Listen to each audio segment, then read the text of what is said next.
너에게 이른 말이란 제목으로 하나님의 말씀을 전하도록 하겠습니다. 오늘 요한복음 14장 25절 26절에 예수님이 앞서 이제 계속 이제 14장 전체 말씀을 하시면서 이렇게 말씀하고 있습니다. 한번 14장 25절 26절을 같이 읽겠습니다. 시작. 내가 아직 너희와 함께 있어 이 말을 너희에게 하였거니와 보혜사 곧 아버지께서 내 이름으로 보내실 성령 그가 너희에게 모든 것을 가르치고 내가 너희에게 말한 모든 것을 생각나게 하시리라. 29절에서도 또 그러면서 이렇게 말씀하신 예수님이 이렇게 말씀하신 지금 앞에서 이 예수님이 이 말을 하였거니와 이것은 앞에서 예수님이 하신 말씀에 대해서 하는 겁니다. 앞에서 하신 그 말씀에 대해서 내가 이 말을 너에게 하였거니와 그러면서 내가 지금 너희와 함께 있어서 이 말을 하였거니와 보혜사 곧 아버지께서 내 이름으로 보내실 성령 그가 너희에게 모든 것을 가르치시고 내가 너희에게 말한 모든 것을 생각나게 하리라 이렇게 말씀하고 있습니다.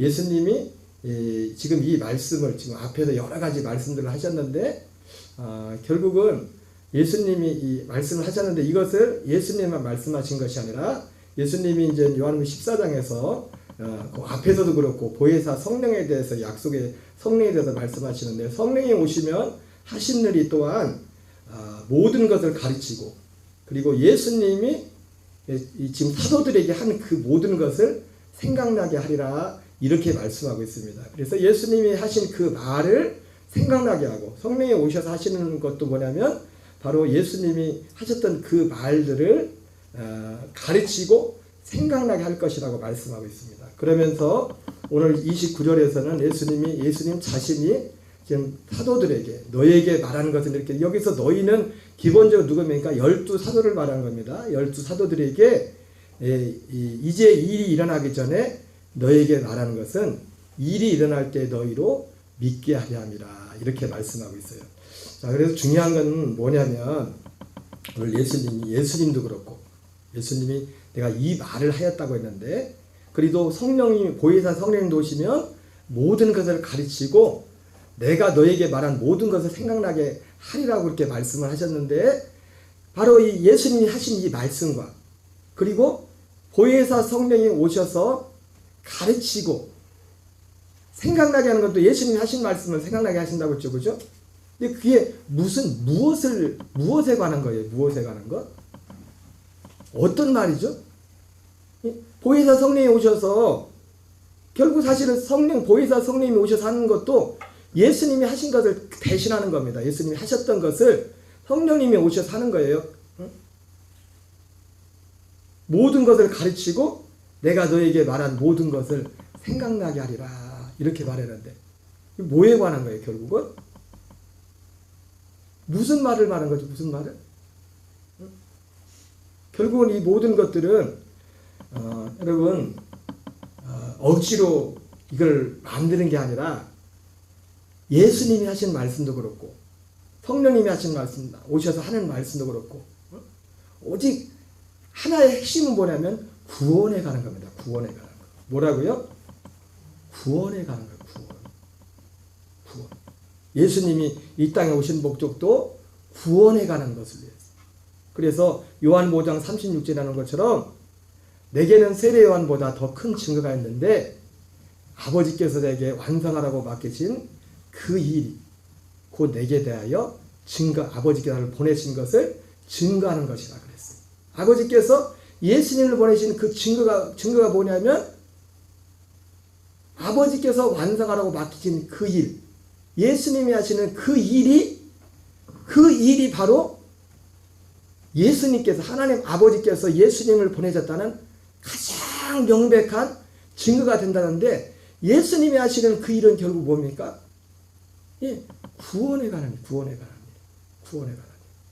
근데 이 구원에 관한 일이 지금 누구한테 말하는 겁니까? 오늘 앞에 여기 뒤에 보면은 요한복음 14장 29절에 이제 이 일이 일어나기 전에 너에게 말한 것은 이 일이 일어날 때 너희로 믿게 하려 함이라. 지금 여기서 너희는 누구예요? 너희는? 지금 누구한테 말하는 거예요? 12 제자한테 말하는 겁니다. 12 사도들한테 말하는 거예요. 기본적으로 12 사도들에게 말하는 거예요. 근데 12 사도들에게 말하는데 이 일은 뭐냐면 구원해 가는 겁니다. 구원에 관한 것인데 이 일은 그들에게 일어날 일이에요. 그들에게 일어날 일. 아직 일어나진 않았어요. 아직 일어나진 않았는데 이 12사들에게 일어날 일에 대해서 말씀하는 거예요. 그게 구원에 관한 겁니다. 12사들에게 일어날 그 일. 이 일이 일어나기 전에 너에게 말하는 것은 이 일이 일어날 때 너희로 믿게 하려 함이니라. 이것을 사도들에게 말했어요. 그리고 실제로 이 예수님이 말씀하신 이 구원이 누구부터 처음 이 구원이 일어납니까? 12사도가 제일 먼저 일어나요. 12사도가 이 예수님이 말씀하시고 성령님이 오셔서 이루신 이 구원이 12사도들에게 최초로 시작된다고. 최초로. 그 이전에는 없었어요. 그 이전. 이것이 왜 이렇게 중요하냐면 바로 그래서 이 12사도에게 이루어진 이 구원이 이제 그게 구원의 기준이에요. 구원의 기준이에요. 제가 이게 그거를 좀 또 여기도 또 소개도 시켜드리겠지만은 94년도인가 저는 목사였지만 저는 다른 것도 목회지만은 저는 예수님 믿으면서 항상 가장 큰 관심은 구원에 관한 관심이었어요. 구원을 제일 소중하게 생각했어요. 예수 믿는 목적도 그거였고. 그래서 목사지만은 어떤 구원에 대해서 누군가 이렇게 어떤 것을 얘기할 때는 참 귀를 기울여서 집중을 해서 들었습니다. 내가 모르는 것처럼 처음 듣는 것처럼.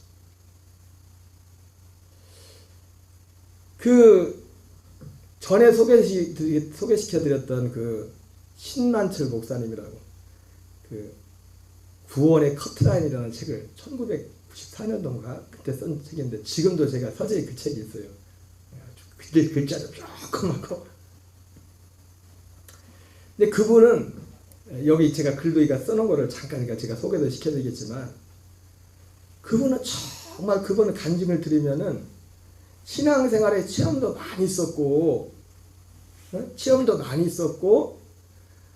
그리고 뭐 여기 뒤에도 아주 막 영적인 뭐 입신도 하고 뭐 주님 교회를 해서 엄청 막 진짜 충성도 많이 하고 그래서 주변의 교인들이 보기에 우리 신 선생님은 그때는 그냥 성도님이었으니까 KBS 방송에서 뭐 엔지니어 같은 걸 했었나 봐요. 그런 거 하신 분이었는데 그때 당시에 제가 그래가지고 이분이 안부가 그 궁금해서 지금은 어떻게 목회하고 있나. 나중에 목사님이 됐으니까. 그래서 유튜브에 신만철이라고 썼더니 딱 하나가 뜨더라고. 하나가 뜨는데 그 목사님 뜨는 것도 안 해요. 코로나 전에 2015년도인가 그 교회가 이제 그 교회 어떤 행사했던 게 뜨더라고요. 그래서 제가 이분은 지금 어떻게 하고 계신가. 그래서 이제는 검색을 하다 보니까 유튜브에는 딱 하나밖에 뜨지 않고 그리고 검색하다 보니까 교회 이름까지 알게 됐어요. 그리고 교회가 있던 곳이 서울에 월드컵대로 몇 번지 거기에 그 건물이 돼 있더라고요. 그리고 뭐 영상 몇 가지 이제 유튜브나 그 네이버나 이런 데 뜬 거 보니까 계속 이 구원에 관해 이렇게 대해서 하고 가만히 보니까 교회는 별로 그때하고 지금 벌써 몇 년이에요. 그분이 90년대 그분은 목사님이 됐을 텐데 지금 거의 90년대 목사님이 됐으면 지금 뭐 30년이 훨씬 넘고 목회를 해드렸을 텐데 교회 15년도에 뜬 거 보니까 교회는 그냥 조그만 삼각교회더라고. 역시나 이 구원에 대한 사람들이 별로 관심이 없어요. 계속 거기에 대해서 보니까 제가 그 자료를 더 이상 발견할 수가 없어요. 그래가지고 그분이 교단을 보니까 교단이 모 교단 같더라고요. 왜냐하면 신학교 나온 데가 그 책에 보면은 그 제가 추적을 했어요. 목사님도 이게 할 일이 없네요.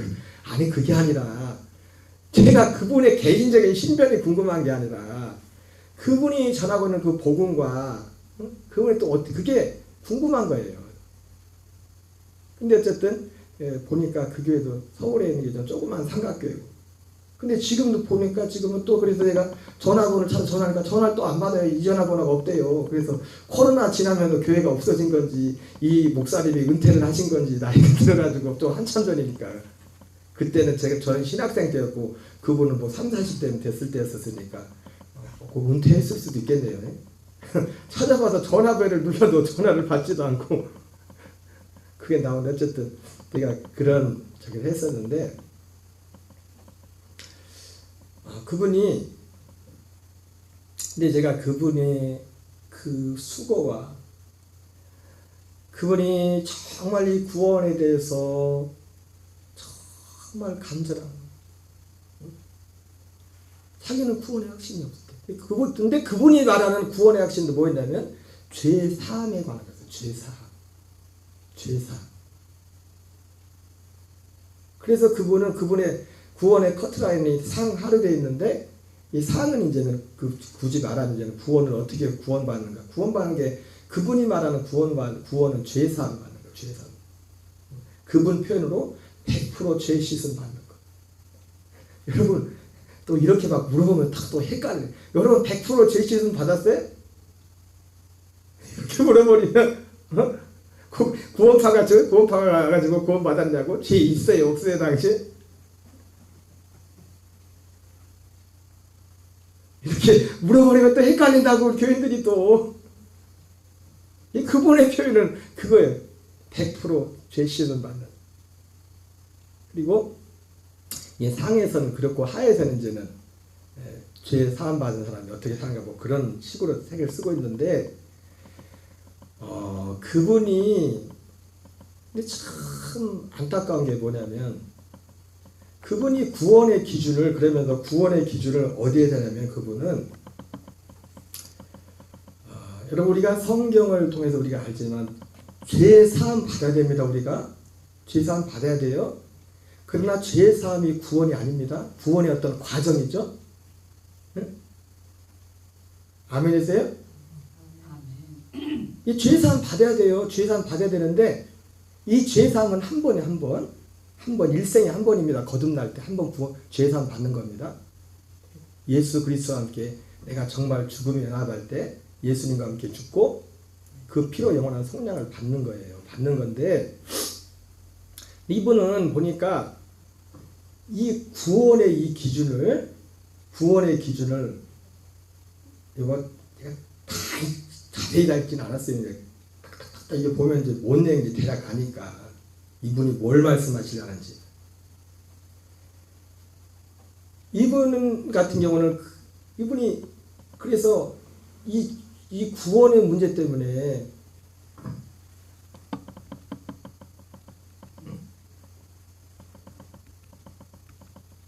이렇게 한번 읽어볼게요. 여기 영상 보시는 분은 잘 안 보일 수 있는데 제가 읽을 테니까 이분이 이런 과정 가운데 이 책을 썼는데 저도 구원의 비밀, 죄 씻음의 믿음, 그리스도의 사랑을 제 마음에 요동치는 사건으로 받아들이지 못하고 습관적으로 모방만 하던 시절이 있었습니다. 그러나 죄 씻음의 문제 때문에 깊은 혼돈과 괴로움 속에서 헤매다가 성경 속에 있는 진리를 발견하고서 제 인생의 방향은 완전히 바뀌고 말았습니다. 저는 부족하지만 인생의 가장 아름다운 젊음을 모두 주님께 드렸습니다. 주님을 위해서, 교회를 위해서 죽도록 충성했습니다. 어느 분이 제게 쓴 편지 내용을 보면 저의 과거의 신앙을 충분히 짐작할 수 있을 것입니다. 신 선생님은 정말 예수님을 닮으셨어요. 듣기 좋은 소리가 아니에요. 모두들 그러더군요. 선생님은 성인이라고요. 얼마나 충성 봉사를 했으며 이런 칭찬을 들었겠습니까? 그러나 타인들의 극찬에도 불구하고 정작 내 자신은 엄청난 고뇌와 번민, 갈등으로 씨름하고 있었습니다. 그 까닭은 그토록 충성 봉사에서도 저에게 죄 씻음의 시원함이 없었기 때문입니다. 내가 지금 하나님 앞에 선다면 나는 의인일까 죄인일까? 나는 지금 구원받기 위해 죽도록 충성하고 있는 것은 아닌가? 왜 나에게는 100% 회개 기도를 드렸지만 끝없는 죄는 더욱 나에게 구원의 불가능만은 주었습니다. 저는 하나님의 응답을 받고자 무서운 결단을 내렸습니다. 40일 밤마다 뒷산 무덤에서 학생들과 함께 기도회를 가졌습니다. 어느 날 밤 하나님 나를 죽이시든지 아니면 죄 씻음의 확신을 보여주십시오. 이렇게 기도를 던지고 죽음의 낭떠러지를 찾았습니다. 결국 생명을 연장시켜 주신 주님께서는 입신이라는 체험을 통하여 저의 죄가 씻음받는 과정을 직접 보여주셨습니다. 물론 이런 체험은 저의 개인적인 사건에 불과하지만 저는 영적인 체험과 10년 동안의 성수연구를 통하여 놀랍게도 죄 씻음의 비밀을 찾게 되었습니다. 이러면서 이 목사님은 결국 이 죄 씻음 받는 것, 죄 사함 받는 것을 구원이라고 말씀하고, 그리고 이분이 어떻게 해요? 10년 동안의 성서 연구를 통하여 이 10년 동안을 연구를 했어요. 10년 동안을 이 구원에 대해서. 근데 참 안타까운 것은 뭐냐면 성경이 말씀하는 그 구원,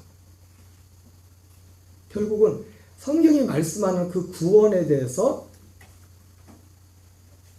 이분도 그 전체적인 큰 틀을 알지 못하는 거예요. 그러면서 이분이 이 구원에 대해서 말할 때 그분이 예를 드는 게 있는데 한편 강도의 구원을 말합니다. 한편 강도의 구원.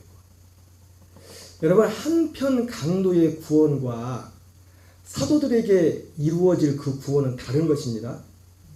여러분, 이걸 아셔야 돼요. 오늘 예수님이 사도들에게 이른 말, 그리고 성령님이 오셔서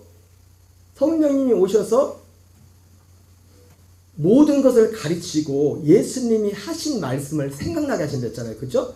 그 말이 뭐에 관한 것이랬어요? 구원에 관한 거예요. 구원에 관한 것. 예수님이 지금 앞에서 요한복음 14장 같은 경우도 구원에 관해서 말한 거죠. 그죠? 그 구원에 관한 것 말한 게 어떤 부분 중에서 그 구원의 가장 중요한 것 중에 하나가 뭐예요? 예수님이 거처를 내비해서 다시 오는데 그 거처 안에 들어가야 구원이 있다는 거예요. 예수님이 하시는 말씀. 그 구원이라는 말씀 중에, 예수님이 하신 말씀 중에. 여러분, 구원의 기준이, 그러니까 참, 이 목사님은 모르겠어요. 생각이 바뀌었는지 모르겠지만, 그때 당시 90년대 그 책에서 그 구원의 기준을 죄 씻음이 구원이라고 했고, 죄 사함이, 그리고 그 구원의 어떤 원리 중에 하나로 크게 잡았던 것 중에 하나가, 예를 들었던 샘플로 들었던 사람이 한편 강도였어요. 여러분, 물론 지금도 한편 강도와 같이 어떤 사람이 죽음을 앞두고 구원을 받을 수 있습니다. 아멘 했어요? 구원을 받을 수 있어요? 근데 구원의 내용이 틀려요. 구원의 내용이. 한편 강도는 이게는 이제 이 사도들에게부터 진짜 주님의 그 구원이 시작된댔잖아요. 그래서 제가 이번 주일날 구원, 믿음, 은혜 하면서 제일 중요한 게 뭐라고 했어요? 구원이 중요한데 구원의 뿌리가 뭐라고 했어요? 은혜라고 했죠. 그죠? 은혜. 그 은혜의 내용이 뭔가에 대해서 말씀을 했잖아요. 그 내용이. 지금 예수님께서 이 사도들, 12사도들에게 내가 지금 너에게 이런 말을 한 것은, 나중에 이 일이 일어날 때에 너희로 믿게 하기 위함이라고 했어요. 그러니까 이 사도들에게 앞으로 일어날 일이란 말이에요. 그 일이 무엇에 관한 겁니까? 구원에 관한 일이란 말이에요. 구원에 관한. 그 구원에 관한 일이 뭡니까? 생명을 얻는 거죠. 하나님의 아들의 생명을 얻는 거죠. 생명 얻는 일이에요. 생명 얻는 것이 구원을 얻는 겁니다. 그리고 심지어 사도들 통해서, 사도들 때부터 이제 이루어질 그 일들은 생명을 얻는 데서 끝나는 것도 아니고 생명 안에서 자라가는, 구원에 이르도록 자라가는 그 구원은 예수 그리스도 같은 부활의 몸을 입는 거기까지 자라가는 그것까지도 말씀을 하고 있어요. 그래서 이 구원은 예수님이 하신 말씀, 그리고 보혜사 성령이 오셔서 하신 모든 말씀은 뭐에 관한 거라고요? 여러분, 이걸 먼저 결론내야 됩니다. 성령님이 오셔서 하시는 일은 구원을 이루는 겁니다. 구원을. 우리에게 구원을. 먼저 성령님이 오셔서 구원을 이루는 것도 성령이 먼저 우리 안에 들어오기 전에 성령님이 오셔서 밖에서 우리 밖에서 하는 일이죠. 우리 밖에서 구원을 이루기 위해서 이 진리를 우리에게 가르치죠. 그 구원의 도리를, 믿음의 도리를. 응? 그러니까 여러분 여기 베드로전서 1장 10절 11절을 한번 같이 읽어보겠습니다. 시작. 이 구원에 대하여 너에게 임한 은혜를 예언하는 선자들이 연구하고 부지런히 살펴서. 여러분 성령님이 오시면 아까 보니까 보혜사 곧 아버지께서 내 이름으로 보내실 성령 그가 너에게 모든 것을 가르치고 내가 너에게 말한 모든 것을 생각나게 하리라 이렇게 말씀했는데 여러분 착각하지 마십시오. 성령이 와가지고 막 직통글씨처럼 해가지고 이걸 이렇게 가르친다는 게 아니라 뭘 통해서? 기록된 말씀을 통해서. 죄송하지만 그 신목사님 같은 경우도 10년을 연구했대잖아요. 그죠? 이 겉으나 이 온전한 이 복음까지도 그것까지도 보지도 못해서 그러나 이 죄 씻음 받는 그 도리 하나 그것만 보는데도 10년을 연구했대. 10년을. 성령님이 오셔서 우리에게 가르쳐 준다고 할 때 그냥 직통기시라는 게 아니라 기록된 말씀 통해서. 그래서 여기 나온 것처럼 여기 보혜사가 오시면 내 이름으로 보내실 성령 그가 너에게 모든 것을 가르치고 내가 너에게 말한 모든 것을 생각나게 하리라. 가르치는데 어디서 가르쳐요? 귀신이 와가지고 아무개야 몇 날 며칠 뭐가 있을 것이라고 뭐 그런 식으로 그걸 가르치는 게 아니라 기록된 말씀 속에서 주님이 이 복음의 진리를 깨닫게 해준단 말이에요. 이걸 보면 이걸 통해서. 그래서 이 방법을 이 베드로전서에서는 이 방식이 비슷하죠. 이 베드로전서 이 선지자들도 이 구원에 대하여는 너에게 임할 은혜를 예언하던 선자들이 연구하고 부지런히 살펴서 이 과정 가운데 이 과정 가운데 성령님이 뭘 부지런히 살핍니까? 성경에서 말씀하고 있기 때문에 구원에 대해서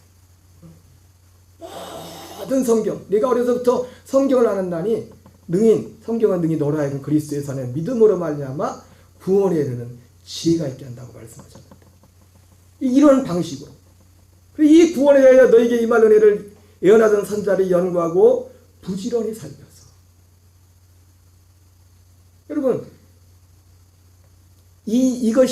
지금 이건 베드로 사도가 하는 거죠. 지금 베드로 사도에게는 지금 이미 이게 지금 이루어진 상태예요. 예수님께서 방금 요한복음 이 14장 29절에 말한 것처럼 내가 너희들에게 지금 거기에 베드로도 속해 있죠.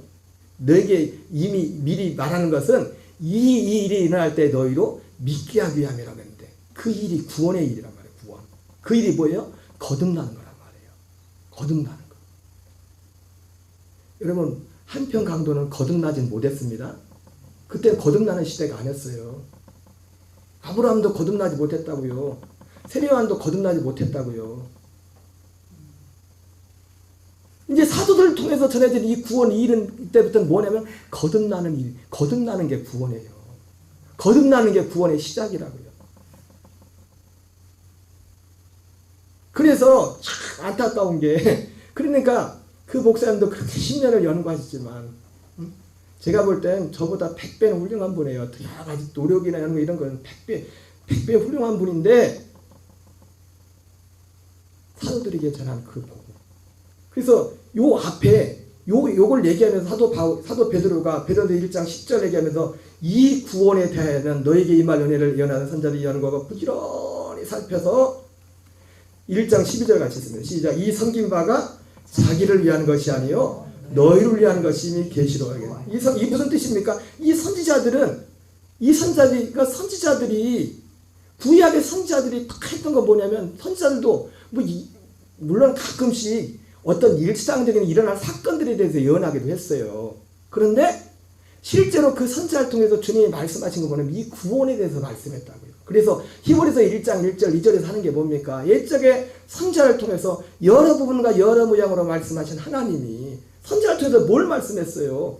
그 선지자들의 대표가 히브리서 11장에 나오는 사람들이잖아요. 그 사람들이 선지자들이란 말이에요. 다. 그 뭘 말했어요? 약속된 것을 말했다. 약속된 것. 그들이 믿음 얼마 증거들을 받았지만 약속된 것을 받지 못했단 말이에요. 약속된 것. 약속의 자손 그리스도를 받아서. 그래서 베드로전서 1장 10절에서는 뭐라고 합니까? 죄 씻음이 구원이라고 안 하잖아요. 거듭나는 게 구원이라고 하잖아요. 거듭나는 거. 너희가 거듭난 것이 썩어질 씨로 되는 것이 아니라 썩지 않을 씨로 되는 것이 살아있고 항상 하나님의 말씀으로 되는 것이다. 그리고 거듭난 자는 베드로전서 2장으로 넘어가면서 자라가야 된다. 자라가야 된다. 구원에 이르도록 자라가야 된다.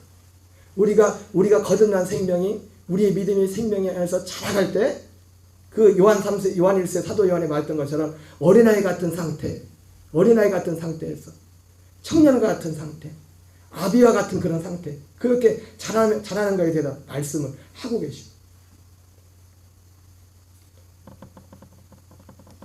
그래서 이것이 바로 누구에게 이루어질 일이냐면 사도들에게 이루어질 일. 그래서 예수님이 사도들에게 지금 요한복음에서는 12 사도들에게 말씀하시는 거란 말이에요. 12 사도들에게.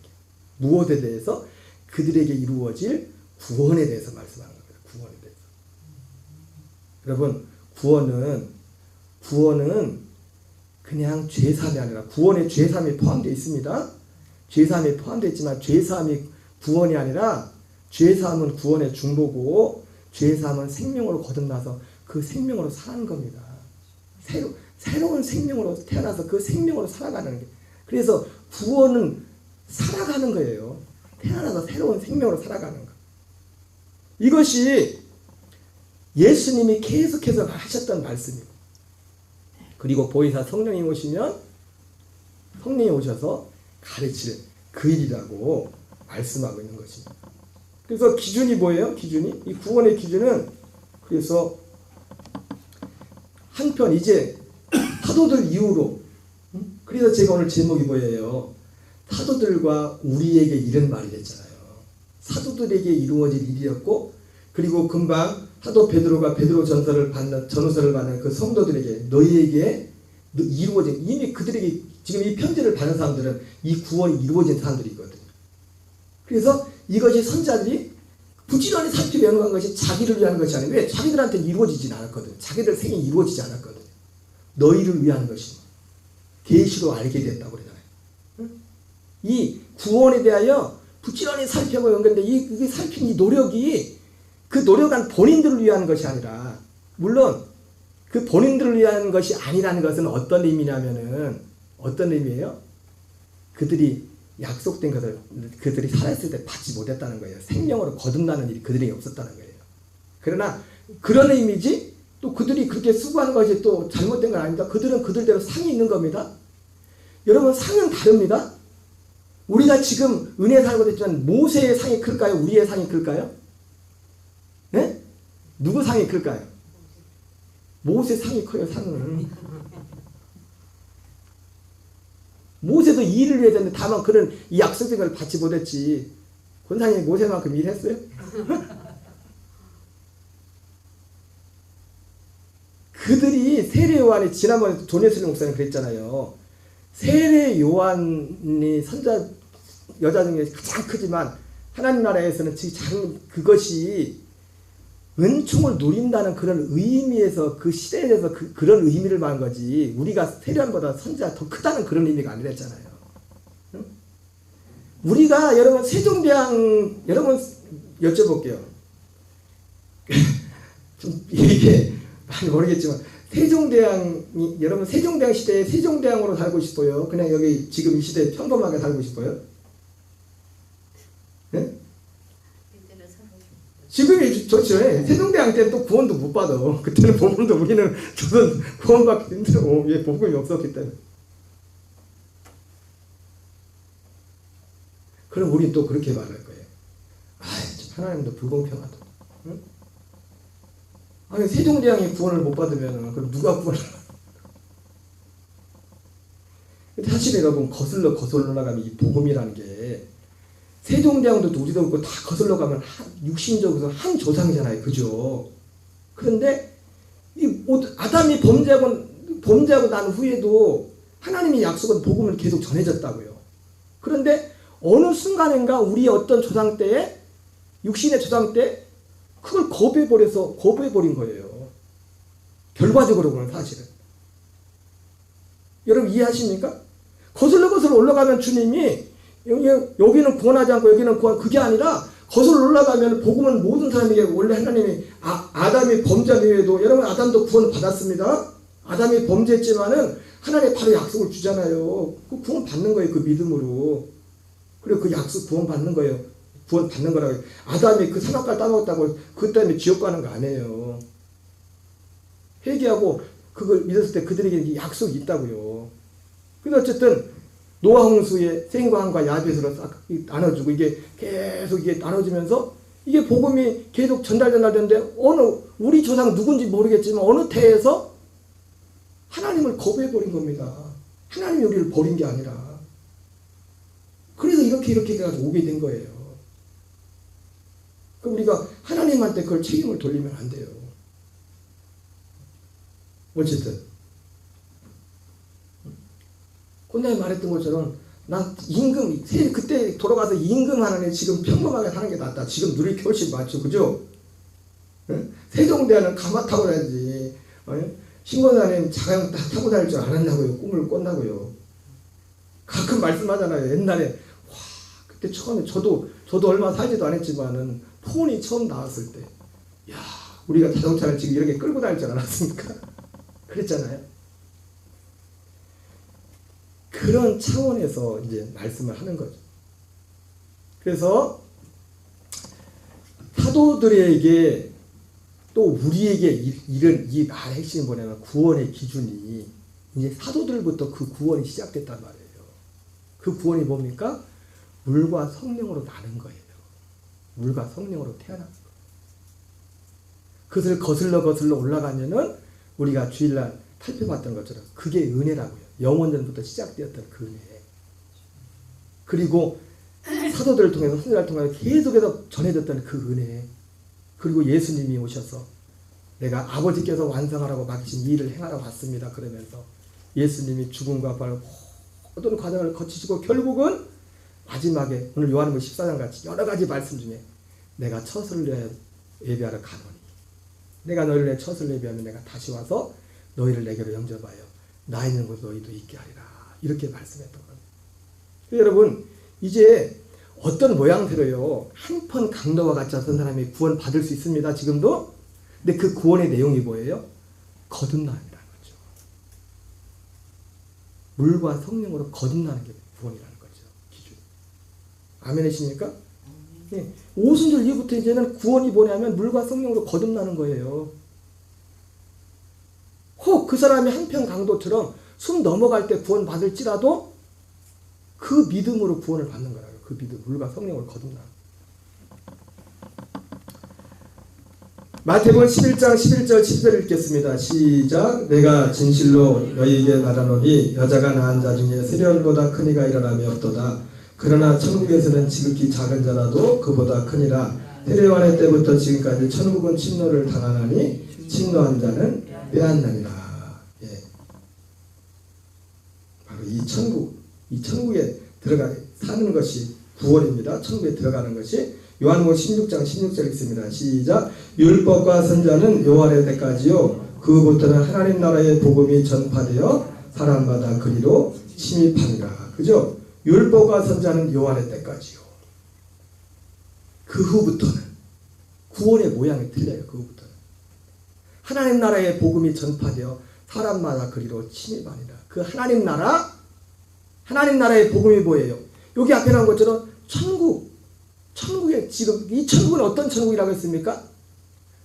죽어서 영화롭게 해서 죽어서 가는 천국이 아니랬잖아요. 존 웨슬리 목사님도 이 천국은 이 세상에 임만한 천국이랬잖아요.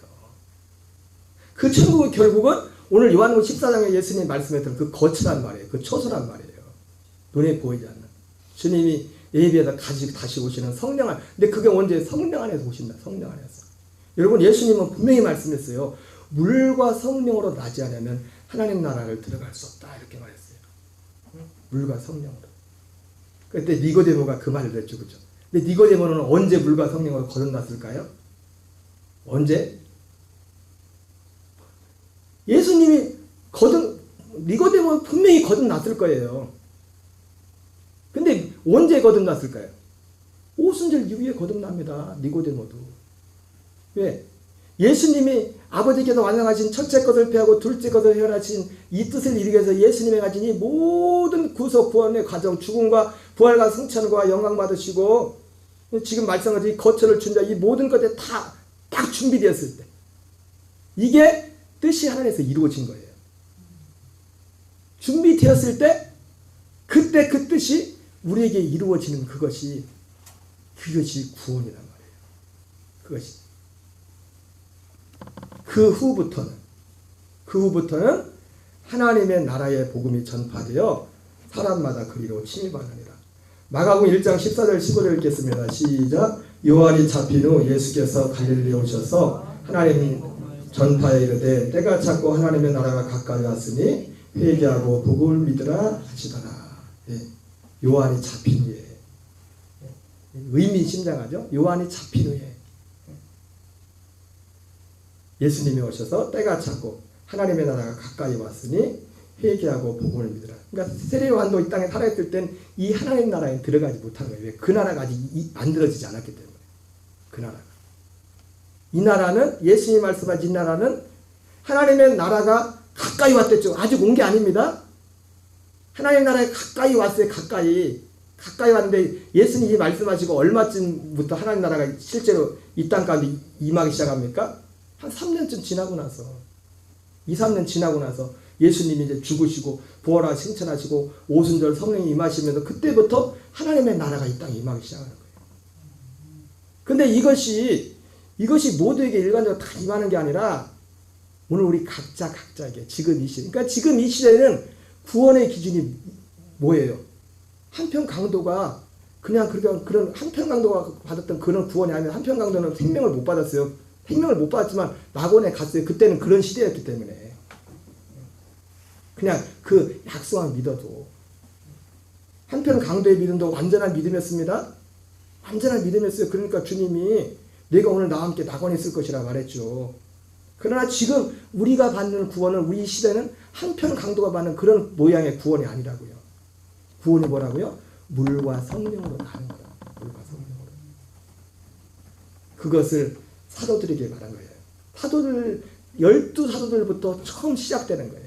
그러니까 아직 사도들도 지금 예수님한테 이 말씀을 아직 이걸 경험하지 못했어요. 내가 너에게 이것을 미리 말하는 것은 이 너에게 이루어질 때 너희로 믿게 하기 위함이라고 예수님이 미리 말씀했다. 사도들도 아직 이루어지지 않았어요.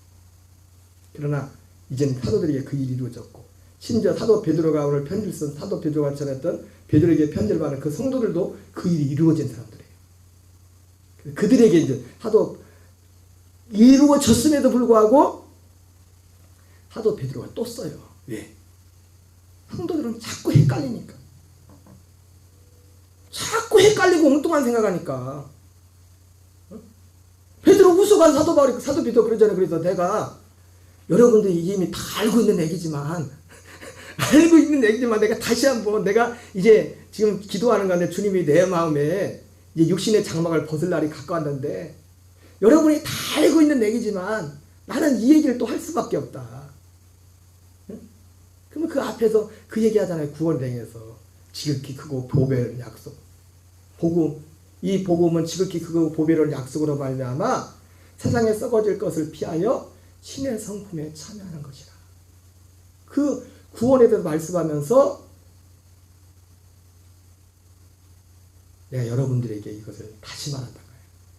여러분이 이미 알고 있지만 그럼 우리는 매일매일 이것을 항상 인식하면서 이 안에서 살아야 돼요. 이 안에서. 이 그리스도 안에서 살아야 된다. 그리스도 안에서. 우리의 믿음을 성경을 통해서 그러니까 내가 고린도서 13장 5절의 말씀처럼 너희가 믿음 안에 있는가 너희 자신을 시험하고 너희 자신을 확증하라 말했던 것처럼 우리는 날마다 내가 이 믿음 가운데 있는 이 진리 가운데서 이거를 내가 늘 확인하면서 살아야 됩니다. 여러분 저도요 이 복음을 전하지만 제가 그걸 느낀다니까요. 응? 사도 바울이 갈라디아 교인들이 뭐라 합니까? 너가 성령을 시작하였다가 육체로 마치겠냐 그런 말 하잖아요. 그죠? 이 성령으로 시작하였다. 육체로 마친다는 게 뭐냐면 그거예요. 예수님이 오시는 목적이 뭡니까? 첫째 것을 폐하고 둘째 것을 세움이라 했잖아요. 내 스스로 막 선을 내고 내가 열심히 섬기는 그거 말고 그같이 아니라 그리스도의 생명으로 사는 것인데, 이것이 성령으로 시작했다 육체로 마친다는 사도 바울이 말했던 그게 뭐냐면, 정확히 말하면은 다시 옛날 사람으로 옛사람으로 선을 내고 옛사람으로 뭘 해보려고 하는 그거를 말하는 거예요. 그리스도의 생명으로 사는 것이 아니라 그 생명의 인식으로 사는 것이 아니라, 저도 목사고 이거 하지만은 나 하나의 삶 가운데서 내가 육체 가운데 이 옛사람의 인식이 이게 올 때야 아들의 그 생명이 그 인식이 있을 때는 이게 분명하게 구별이 돼요. 이게 차이가 난다고. 그것이 여러분, 구원은 주님이 첫째 것을 폐하고 둘째 것을 세우기 위해서, 이것이 구원입니다. 이게 구원의 기준이에요. 구원의 기준. 그리고 믿음은 뭡니까? 하나님이 이걸 이루고자 하는 이 약속을 믿는 게 믿음이에요. 우리에게 생명을 주겠다는 그 약속. 첫째 것을 폐하고 둘째 것을 세우겠다는 그 약속을 믿는 그 믿음. 그것을 믿음이라고요. 아브라함에게 네 안에 사라에게 아들이 있을 것이라고. 그걸 믿은, 그것을 믿음을, 그걸 의라고 했잖아요. 아브라함에게, 사라에게 아들이, 그 안에 아들이 있듯이 우리 안에 약속에 대해서는 그리스도가 올 거다. 그 생명으로 연합해서 그 생명으로 거듭나서 그 생명으로 살게 될 거다. 그 과정에 우리가 죄사함이라는 게 있죠. 왜? 죄사함 받은 혼에 하나님의 아들의 약속한 생명을 주는 것이니까. 이 하나님의 나라는 아브라함과 이삭과 야곱이 약속의 땅에 거하면서 바라봤던, 여러분 그 약속의 땅은 뭡니까? 오늘 예수님 요한의 14장에서 말씀하신 진짜 약속의 땅은 그 아브라함, 이삭, 야곱이 살고 있던 가나안 땅이 약속의 땅이 아니라 진짜 약속의 땅은 하늘에 있단 말이에요. 하늘에. 하나님이 계획하시고 지으실 터가 있는 성. 하나님 계획하시고 지으실 터, 그 하나님이 계획하시고 지으실 그게 뭐냐면, 오늘 예수님이 요한 14장에서 말씀하신 내가 가지고 거처를 이룬 그 거처란 말이에요. 아브라함은 그걸 바라봤단 말이에요. 그걸 가지고 그게 하나님의 나라고. 이 땅이 말 하나님의 나라. 그래서 이것이 요한복음 3장 3절에서는 거듭나는 것, 요한복음 3장 5절에서는 물과 성령으로 나지 않으면 하나님 나라에 갈 수 없다. 육으로 난 것은 육이요 영으로 난 것은 영이니. 영으로 나는 것. 영으로 나는 것이 구원입니다. 아멘이세요? 네, 영으로 하는 게 구원의, 이제는 사도들 시대부터 이제는 구원의 기준이 뭐냐면 영으로 거듭나는 거예요. 거듭나는 거.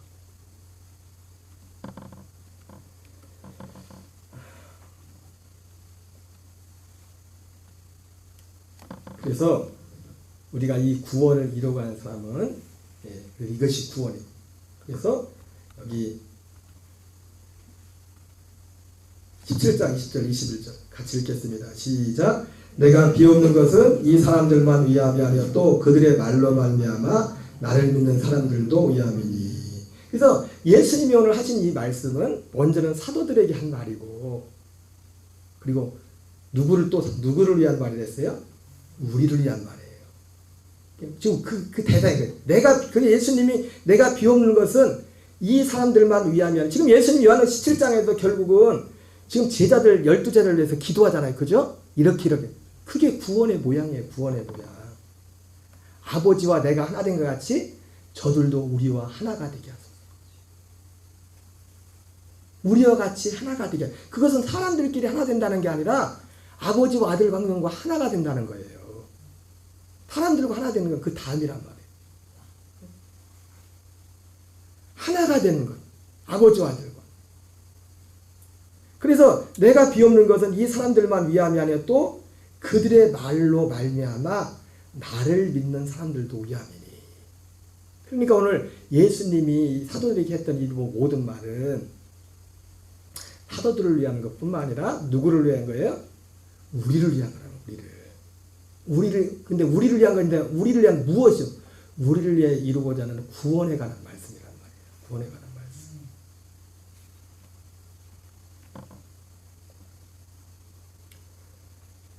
오늘 이 말씀을 보면서 여러분